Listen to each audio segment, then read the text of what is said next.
Bienvenidos a nuestro análisis. Hoy nos sumergimos en una secuencia de eventos que son como una bisagra en la historia. No ocurren en el Gran Templo, sino en un viaje. Un viaje a los límites del mundo conocido de esa época. Exacto. Y es un viaje que, empieza con una pregunta clave, llega a una cumbre de gloria y termina con una decisión. Una decisión inquebrantable de ir a Jerusalén. Es precisamente eso, un punto de inflexión estratégico y también teológico. Jesús se lleva a su círculo más íntimo, ¿no? A los más cercanos. Sí, se los lleva lejos de las multitudes, de la política de Galilea, y los lleva a un lugar muy específico, Cesarea de Filipos. Y la elección de ese sitio no es casual, me imagino. Para nada. Es deliberada y está cargada de un simbolismo, casi palpable. Para entender lo que va a pasar, primero hay que entender dónde están parados. Claro, el escenario es parte del mensaje. Es que el escenario es el mensaje, en gran parte. Es un lugar de confrontación de mundos. De acuerdo, pues empecemos por ahí. ¿Por qué ese lugar? ¿Qué tenía de especial Cesarea de Filipos para que Jesús lo eligiera para un momento tan crucial? Bueno, Cesarea de Filipos era, en esencia, la capital del paganismo en la región. Ahí es nada. Estaba al pie del imponente Monte Hermón.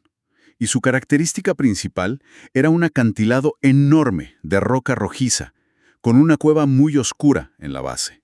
Una cueva. Y de esa cueva brotaba una de las fuentes principales del río Jordán. Ya veo el contraste. El agua de vida para Israel, naciendo de un lugar oscuro. Exacto. Y esa oscuridad era literal y espiritual.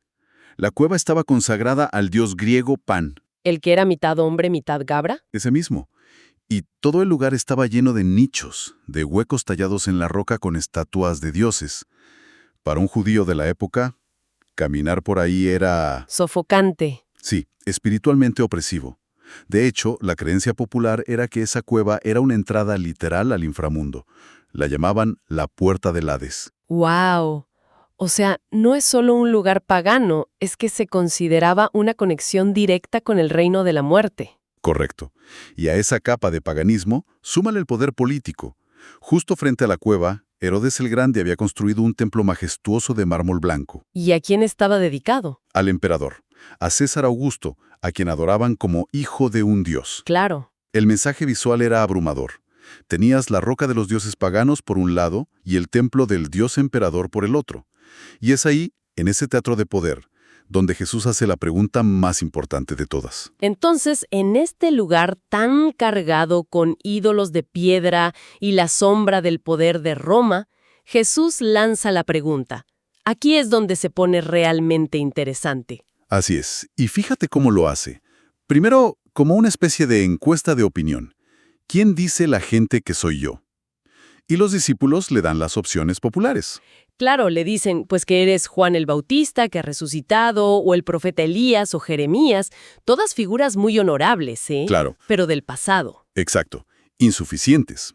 Lo ven como un gran profeta, sí, pero no como el cumplimiento de todas las profecías. Pero entonces Jesús lo hace personal. Ahí está la clave. Se vuelve hacia ellos y les pregunta directamente, ¿y ustedes? ¿Quién dicen que soy yo? El silencio debió ser intenso. Imagínate. Y es Simón Pedro, como casi siempre, el que da el paso. El que da la respuesta que lo cambia todo. ¿Y qué dice? Tú eres el Cristo, el Hijo del Dios viviente. El Dios viviente. Uf, esa frase debió resonar con una fuerza increíble en ese lugar rodeados de dioses muertos de piedra. Precisamente. Es una declaración de guerra espiritual. Y Jesús inmediatamente le dice a Pedro que esa revelación no es suya, no viene de la sabiduría humana. Viene de arriba. Viene directamente del Padre en el cielo. La verdadera identidad de Jesús es algo que debe ser revelado divinamente. Y la respuesta de Jesús a esa confesión es uno de los pasajes más famosos y más debatidos. Habla de una roca, de edificar su iglesia, de las puertas del Hades. ¿Qué significa todo esto? Bueno, Jesús le dice, tú eres Pedro, Petros, y sobre esta roca, Petra, edificaré mi iglesia.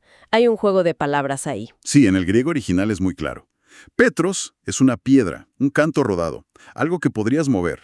Pero Petra es una roca masiva, un lecho de roca, algo inamovible. Ah, ya veo. O sea, la iglesia no se edificaría sobre el hombre, Pedro, que puede fallar, Exacto. sino sobre la verdad monumental que él acababa de declarar. Justamente. La confesión de que Jesús es el Cristo, el Hijo del Dios viviente. Esa es la Petra, el fundamento. ¿Y qué hay de la promesa de que las puertas del Hades no prevalecerán contra ella? Siempre me he imaginado a la Iglesia como resistiendo ataques, a la defensiva. Esa es la imagen común, pero el contexto la invierte por completo. ¿Ah, sí? Piénsalo. En la antigüedad, las puertas son estructuras defensivas. No atacan, son atacadas. Claro, tienen sentido. Jesús, de pie frente a lo que se conocía como la Puerta del Hades, está presentando una iglesia militante, ofensiva. O sea que la imagen es al revés. Totalmente. La iglesia no está acurrucada esperando el ataque. Está asediando la fortaleza de la muerte y la oscuridad para liberar a los cautivos. Las puertas del infierno no son lo suficientemente fuertes para resistir el avance de la iglesia. Justo después de este momento cumbre, cuando la identidad de Jesús es revelada y la misión de la Iglesia es declarada, Jesús dice algo que lo cambia todo y confunde a todos, especialmente a Pedro. Sí, apenas establece su gloria, introduce la idea más chocante de todas. Les dice que es necesario. No opcional, necesario. Es un imperativo divino. Les dice que es necesario que vaya a Jerusalén, que sufra mucho a manos de los líderes religiosos, que sea ejecutado y que resucite al tercer día. Y Pedro, que acaba de hacer la gran confesión, reacciona de una forma muy humana. Totalmente. Lo lleva aparte y lo reprende. Le dice, Señor, ten compasión de ti. En ninguna manera esto te acontezca. Está intentando protegerlo. Claro, para Pedro, un Mesías que sufre y es ejecutado públicamente era la máxima vergüenza, el fracaso absoluto. Estaba tratando de proteger el honor de su maestro. Y la respuesta de Jesús es increíblemente dura. Es la más severa que le dirige a un discípulo. Quítate de delante de mí, Satanás. ¡Qué fuerte! Jesús identifica la fuente de esa idea, la tentación de obtener la gloria y el reino sin pasar por el sacrificio de la cruz. Es diabólica. Jesús redefine el honor. El verdadero honor no es evitar el sufrimiento, Sino obedecer la voluntad del Padre. cueste lo que cueste. Para ayudarles a procesar esta idea tan difícil, la de un Mesías sufriente, unos días después Jesús les da como un adelanto de lo que viene después. Los lleva a una montaña alta. Probablemente el Monte Hermón, que se veía desde Cesarea de Filipos. Y allí, delante de Pedro, Jacobo y Juan, Jesús se transfiguró. ¿Qué vieran exactamente? Su rostro brillaba como el sol, y sus ropas se volvieron blancas como la luz. Y a diferencia de Moisés, cuya cara reflejaba una gloria que venía de fuera, la gloria de Jesús irradiaba desde dentro. Era una revelación de su verdadera naturaleza divina. Por un momento la vieron. Y no estaba solo. Aparecen Moisés y Elías, Sí, representando la ley y los profetas, o sea, todo el Antiguo Testamento. testificando sobre él. Exacto.